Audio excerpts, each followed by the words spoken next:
Indian rupees US dollar के प्रति हर रोज कमजोर होता जा रहा है। के बारे में काफी खबरें सुन रहे होंगे और पढ़ भी रहे होंगे। ऐसा इसलिए भी हो रहा है क्योंकि इतिहास में पहली बार अमेरिकी डॉलर के मुकाबले भारतीय रुपए 80 के पार चला गया है। Today, the rupee suffered its worst single-day drop in close to 2 months. Indian currency, the rupee, has been making headlines every day for the last few weeks. लेकिन ऐसा क्योंकि इंडिया सिर्फ और सिर्फ अपनी करेंसी डॉलर से कंपेयर करता है। पाउंड, येन, यूरो ये सारी भी बड़ी कंट्रीज की बड़ी करेंसी है। ऐसा नहीं है कि इंडिया अपने रुपये की वैल्यू इन करेंसीज के एक्सचेंज से कंपेयर या मॉनिटर नहीं करता है, लेकिन इंडिया को फर्क सिर्फ और सिर्फ डॉलर से पड़ता है। इंडिया ही नहीं, वर्ल्ड की 198 कंट्रीज को सिर्फ और सिर्फ डॉलर से फर्क पड़ता है। He is the biggest criminal. He is the biggest businessman. This is the biggest national issue. Last year Vietnam की ट्रिप फाइनल करने के बाद सबसे पहला काम मैंने क्या किया था? यूएस डॉलर बाय किया था। वर्ल्ड में कोई भी करेंसी कहीं पर भी चले या ना चले, यूएस डॉलर चांद पर भी चल जाएगा। आज यूएस डॉलर यूएस की ही नहीं पूरे वर्ल्ड की ऑफिशियल करेंसी बन चुकी है। इनफैक्ट वर्ल्ड में ऐसी बहुत सारी कंट्रीज है जिन्होंने अपनी खुद की नेटिव करेंसी को छोड़कर यूएस डॉलर को अपनी कंट्री का ऑफिशियल करेंसी अनाउंस कर दिया है। देश के पास रुपया हो ना हो, यूएस डॉलर होना बहुत जरूरी है, और अगर यूएस डॉलर नहीं हुआ तो देश बहुत भारी संकट में आ सकता है। ऐसा ही कुछ हुआ था इंडिया के साथ 1992 में, जब इंडिया के पास सिर्फ और सिर्फ 15 दिन भर का डॉलर बचा हुआ था बाहर से इंपोर्ट करने के लिए कोई भी गुड्स या services. US dollar is now the world's reserve currency. But how did US become so powerful? ऐसा तो नहीं हुआ होगा कि यूएस ने सारी वर्ल्ड की मेजर इकोनॉमीज को इकट्ठा किया, बोला कि आज से तुम सबको यूएस डॉलर अपने रिजर्व में रखना है, यूएस डॉलर में ही ट्रेड करना है और यूएस डॉलर को ही अपनी ऑफिशियल करेंसी मानना है।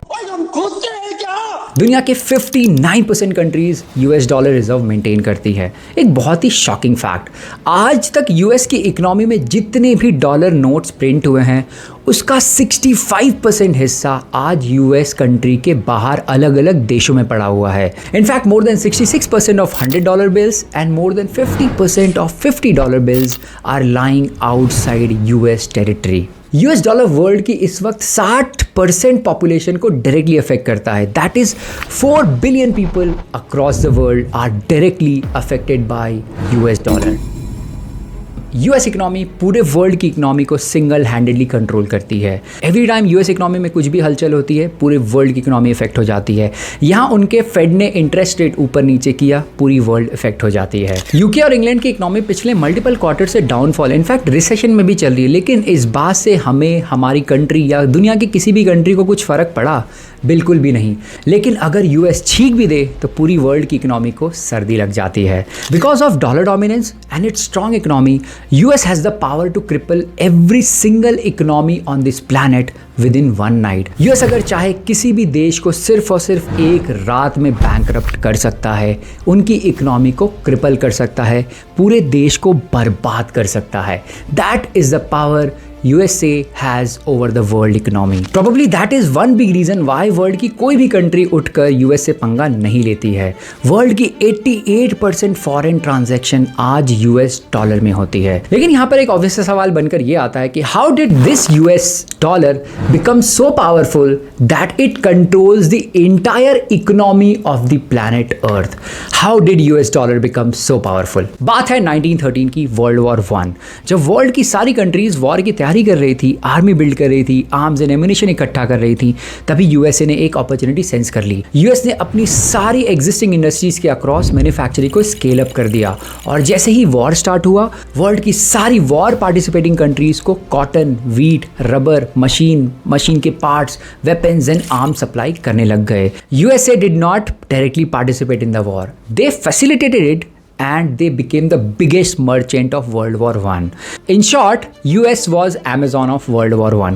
किसी भी कंट्री को कोई भी सामान चाहिए होता वो यूएस से खरीदते और यूएस उसे डिलीवर करता। जहां फ्रांस, इटली, जर्मनी, इंग्लैंड और ये सारी बड़ी कंट्रीज वॉर में पार्टिसिपेट करके अपने देश का पैसा मिटा रही थी, अपने देश को बहुत तेजी से डेट में ढकेल रही थी, वहीं यूएस बहुत तेजी से अमीर होता जा रहा था। एक सबसे इंपॉर्टेंट बात तो मैं भूल ही क्या बताना आपको, उन दिनों ट्रेड सिर्फ और सिर्फ गोल्ड में हुआ करती थी and gold was the official world trade currency. देखो, किसी भी कंट्री को किसी दूसरी कंट्री की करेंसी करेंसी पे कोई भरोसा नहीं था और उस वक्त डॉलर वॉलर की कोई औकात नहीं हुआ करती थी। सो यूएस से ये सारी वॉर पार्टिसिपेटिंग कंट्रीज जितने भी गुड्स खरीद रही थी, बदले में यूएस को पेमेंट मिल रही थी गोल्ड के फॉर्मेट में। एस्टिमेटेडली वर्ल्ड वॉर 2 खत्म होते होते यूएस के पास more than 75% of world's gold available था उनकी कंट्री में। 1910 में यूएस के पास 2000 टन का गोल्ड रिजर्व था and by the time world war 2 ended 1940s में यूएस के पास 20,000 टन ऑफ गोल्ड उनकी कंट्री में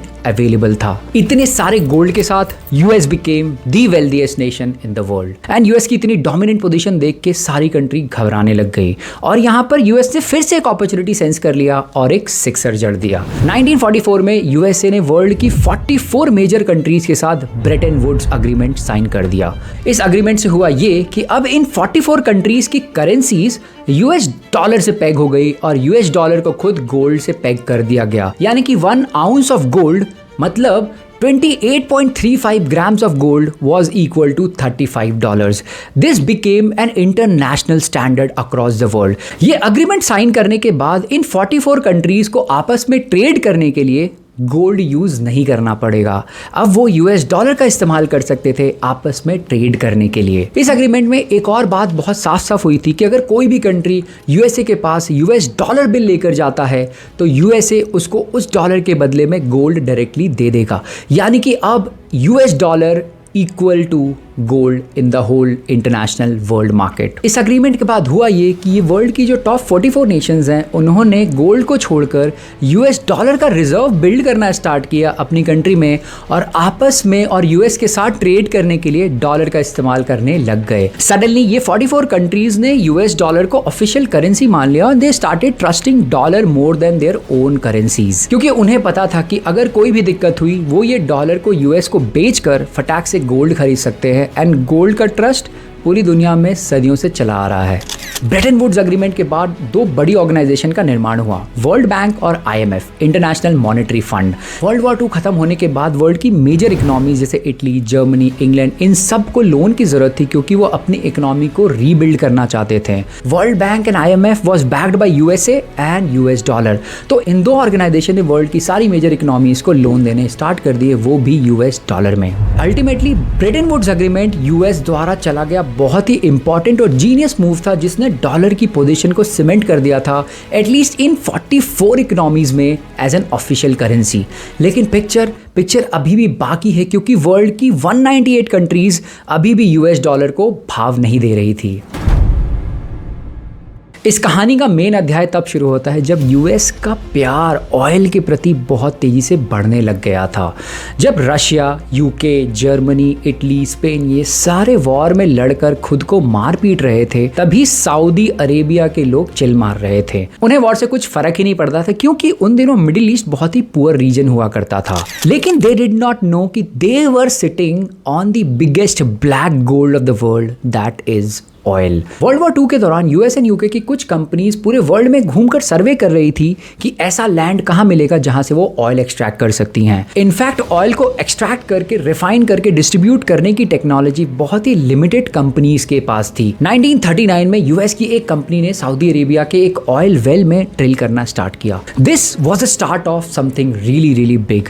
इनफैक्ट सऊदी अरेबिया ने भी जगह जगह पर ऑयल वेल्स में ड्रिल करने स्टार्ट किए, लेकिन वो बहुत छोटे लेवल पर ऑयल एक्सट्रैक्ट कर पा रहे थे। वर्ल्ड वॉर 2 के दौरान इटली ने सऊदी अरेबिया पे ही अटैक कर दिया क्योंकि यूएस ने अपना बहुत सारा इंफ्रास्ट्रक्चर अब सऊदी में बिल्ड करना स्टार्ट कर दिया था for extracting oil. Italy was hopping कि वो यूएस के ऑयल वेल्स और ऑयल रिग्स के इंफ्रास्ट्रक्चर को डायरेक्टली अटैक करके यूएस को क्रिपल कर सकते हैं। यूएस और इटली की लड़ाई में अल्टीमेटली नुकसान हुआ सऊदी अरेबिया का और सऊदी अरेबिया पूरी तरीके से घबरा गया क्योंकि उनके पास 0 वेपन्स थे, 0 आर्मी थी, बेसिकली वो खुद को डिफेंड नहीं कर सकते थे। तो जाहिर सी बात है सऊदी अरेबिया हाथ जोड़कर यूएस के पास पहुंच गया और बोला मालिक मुझे बचा लो। और यूएस ने क्या किया? यूएस ने अपॉर्चुनिटी देखी और छक्का मार दिया। 1945 में यूएस के प्रेसिडेंट रूजवेल्ट ने सऊदी अरेबिया किंग के साथ एक मीटिंग रखी। ये एक मीटिंग यूएस और यूएस डॉलर की हिस्ट्री और फ्यूचर को बदल के रखने वाला था। इस मीटिंग के बाद यूएसए अग्रीड कि वो सऊदी अरेबिया को दुनिया में आए हर खतरे से प्रोटेक्ट करेंगे, मिलिट्री प्रोवाइड करेंगे, फाइटर जेट्स देंगे, नेवी शिप्स देंगे, आर्मी बिल्ड करेंगे, लेकिन इसके बदले में सऊदी अरेबिया को यूएसए का एक काम करना पड़ेगा। USA asked and Saudi Arabia agreed कि आगे से सऊदी अरेबिया किसी भी कंट्री को वर्ल्ड में अगर ऑयल बेचेगी तो वो सिर्फ और सिर्फ यूएस डॉलर में बेचेगी और किसी भी करेंसी में नहीं बेचेगी। Saudi king agreed immediately and thus began the dominance of Saudi Arabian oil and US dollar across the world. This was single-handedly the only genius move by USA that cemented the position of dollar across the world as the most supreme currency across the world. इसका reason आप video में आगे देखोगे कि यार लोगों को तेल डॉलर में खरीदने से डॉलर की वैल्यू और डॉलर की डोमिनेंस कैसे बढ़ गई। कुछ सालों के बाद जब ओपेक फॉर्म हुआ, सऊदी अरेबिया के साथ मिडिल ईस्ट की सारी कंट्रीज़ ने अपने तेल को, अपने ऑयल को यूएस डॉलर में बेचने का डिसीजन सिंगल हैंडेडली ले लिया। लेकिन सऊदी और मिडिल ईस्ट का अपना ऑयल डॉलर में बेचना डॉलर को स्ट्रॉन्ग कैसे बना गया? सिंपल फंडा है। 1970s आते आते यूएसए की इकोनॉमी थोड़ी लड़खड़ाने लग गई। 20,000 टन के गोल्ड रिजर्व से यूएस अब 8,000 टन ऑफ गोल्ड रिजर्व पे बैठा हुआ था और उस वक्त यूएस ऐसी सिचुएशन में आ गया था कि अगर कोई कंट्री यूएस डॉलर यूएस के पास लेकर जाती तो वो गोल्ड नहीं दे पाते। तो प्रेसिडेंट निक्सन ने 1973 में एक डिसीजन लिया जहां पर उन्होंने बोला कि यूएस डॉलर भी no longer be backed by gold, यानी कि जो पेगिंग पहले डॉलर और गोल्ड की थी उसको वो डीपेग कर रहे हैं। This shock waves across the world and 1944 में साइन किया हुआ ब्रेटन वुड्स अग्रीमेंट अब नल एंड वॉइड हो चुका था। बेसिकली सारी 44 कंट्रीज जिन्होंने ये अग्रीमेंट साइन किया था उनके पास कोई अब वजह रह नहीं गई थी कि यूएस डॉलर को अब वो ऑफिशियल करेंसी माने और डॉलर में ही ट्रेड करे। ऐसा था क्या? Let's rewind. Bye the time 1973 में जब ब्रेटन वुड्स अग्रीमेंट नल हुआ तब तक Saudi Arabia and middle east मिलकर पूरे वर्ल्ड में ऑलरेडी ऑयल को एक्सपोर्ट कर रही थी।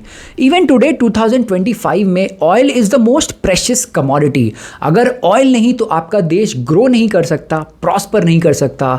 इनफैक्ट ग्रो एंड प्रॉस्पर तो छोड़ो, देश सर्वाइव भी नहीं कर सकता। याद है 1960s में यूएस एंड सऊदी अरेबिया ने अग्रीमेंट साइन किया था कि जितना भी सऊदी अरेबिया ऑयल बेचेगा वो सिर्फ और सिर्फ यूएस डॉलर में बेचेगा।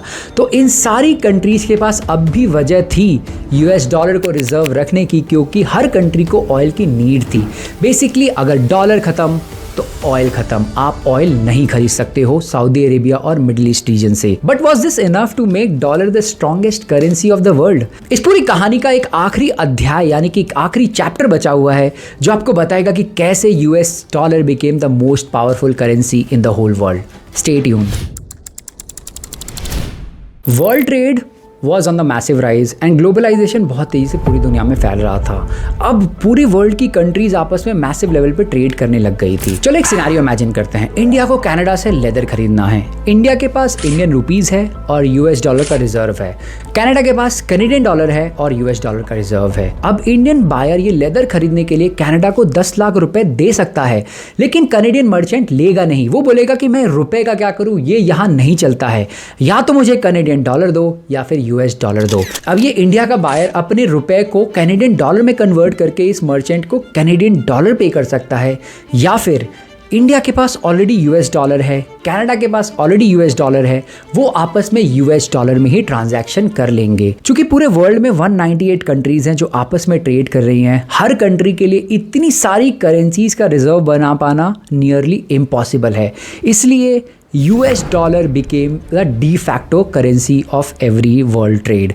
The reason is her country के पास US डॉलर ऑलरेडी था, क्योंकि US डॉलर के बिना आप ऑयल नहीं खरीद सकते हो। तो सबके पास US डॉलर का reserve banana became a necessary strategy. In fact अगर इंडिया में बैठ के आपको श्रीलंका से, बगल वाले देश से भी कोकोनट्स मंगाने हैं तो आप इंडियन रुपी में नहीं खरीदोगे, आपको श्रीलंकन मर्चेंट को डॉलर में ही पे करना पड़ेगा। 1970s में जब वर्ल्ड ट्रेड और ग्लोबलाइजेशन अपनी पीक पर जाने लग गया तो यूएस ने अपॉर्चुनिटी सेंस कर ली थी कि अगर यूएस डॉलर की डोमिनेंस और यूएस की इकोनॉमी की सुप्रीमेसी बना के रखनी है तो वेपन एंड आर्मी ये सब चीज़ें छोड़ो, वर्ल्ड ट्रेड को कंट्रोल करो। एंड देन यूएस के bank and institution came up with Swift, society for world wide inter bank financial telecommunication, एक ऐसा पेमेंट सिस्टम, इंफ्रास्ट्रक्चर और टेक्नोलॉजी जिसके बदले दुनिया की कोई भी कंट्री आपस में डॉलर एक्सचेंज कर सकती है, कोई भी बायर किसी भी मर्चेंट को पैसे देकर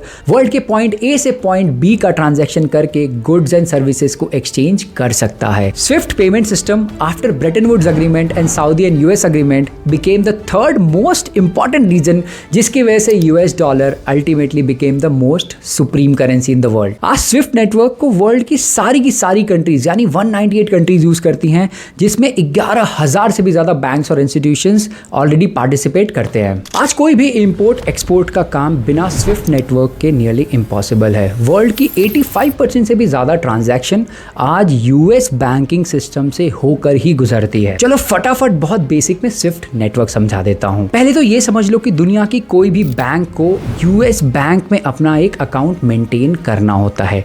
जैसे आईसीआईसीआई, एचडीएफसी, एसबीआई, कोई भी बैंक ले लो, इन सारी बैंक का एक अकाउंट यूएस के किसी ना किसी बैंक में स्टैब्लिश होगा। चलो नेक्स्ट स्टेप पर जाते हैं और अपने पुराने एग्जांपल की ओर चलते हैं, जहां पर इंडिया को कनाडा से लेदर खरीदना था। मान लो लेदर खरीदने का टोटल कॉस्ट आता है 1 करोड़ रुपया। आप अपने आईसीआईसीआई, एचडीएफसी बैंक के पास जाते हो और बोलते हो कि मुझे किसी कनेडियन वेंडर और मर्चेंट को 1 करोड़ रुपए देने हैं, कैसे दूं? आईसीआईसीआई बैंक आपका 1 करोड़ रुपए लेकर पहले तो उसे यूएस डॉलर में कन्वर्ट करेगा। अब आईसीआईसीआई बैंक का खुद एक अकाउंट होगा यूएस के किसी बैंक के साथ। वो इस 1 करोड़ रुपए का कन्वर्टेड डॉलर अमाउंट के जितना अपने उस अमेरिकन बैंक अकाउंट से आपके वेंडर के अमेरिकन बैंक अकाउंट में ट्रांसफर कर देगा। रिमेंबर, जैसे आईसीआईसीआई बैंक का यूएस बैंक के साथ एक अकाउंट है, वैसे ही दुनिया की सारी बैंक और इनफैक्ट आपके वेंडर के भी बैंक का एक अमेरिकन बैंक अकाउंट होगा। तो अब आईसीआईसीआई अपने अमेरिकन बैंक अकाउंट से 1 करोड़ रुपए जितना डॉलर कन्वर्टेड अमाउंट वेंडर के अमेरिकन बैंक अकाउंट में ट्रांसफर कर देगा। वेंडर का अमेरिकन बैंक अकाउंट उस डॉलर को अपनी लोकल करेंसी में सेल करके वेंडर की लोकल बैंक अकाउंट में ट्रांसफर कर देगा। स्विफ्ट नेटवर्क में टोटल 6 पार्टीज इन्वॉल्व होती हैं, लेकिन एक बात गौर करना, चाहे आप सामान फ्रांस से खरीद रहे हो, चाहे जर्मनी से खरीद रहे हो, चाहे श्रीलंका से या फिर नेपाल से, आप देखोगे कि आपका पैसा यूएस बैंकिंग सिस्टम से ही घूम कर जाता है। And that's the reason why US dollar is the strongest currency in the whole world. जब वर्ल्ड ट्रेड का 85% पैसा यूएस की इकोनॉमी और यूएस की बैंकिंग सिस्टम से होकर गुजरता है, तो यूएस किसी भी कंट्री को बहुत ईजिली कंट्रोल कर सकता है। जैसा मैंने वीडियो में पहले भी बताया, वर्ल्ड की सारी कंट्रीज को यूएस डॉलर में रिजर्व रखना पड़ता है, जिसको आप फॉरेक्स रिजर्व भी कहते हो। इनफैक्ट जापान के पास आज 1.3 ट्रिलियन डॉलर का रिजर्व है और इंडिया के पास लगभग 800 बिलियन डॉलर का रिजर्व है। लेकिन ये पैसा पड़ा कहाँ हुआ है? आप जानकर हैरान हो जाओगे कि ये trillions and billions of dollars countries अपनी कंट्री में नहीं रखती है। ये सारा पैसा पड़ा हुआ है यूएस के बैंक्स में, जो इंडियन बैंक्स और उन कंट्रीज की बैंक्स ने यूएस बैंक सिस्टम के साथ अपने अकाउंट्स ओपन कर रखे हैं। यूएस वर्ल्ड में इतना पावरफुल इसलिए नहीं है क्योंकि उनके पास सबसे बड़ी आर्मी, सबसे अच्छे वेपन्स, सबसे ज़्यादा न्यूक्लियर वेपन्स हैं।